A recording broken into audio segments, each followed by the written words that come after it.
Do you know officers are trained to look for unusual things that people do when police come into contact with them, and burping is on there. It's unusual for people to burp or have hiccups.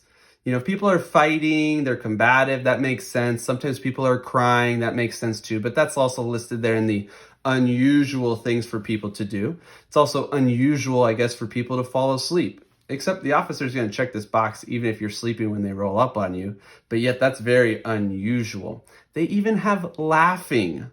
You're not allowed to laugh at the police officer, with the police officer, or in any way around the police officer, or else they're going to mark this as unusual behaviors that you are exhibiting.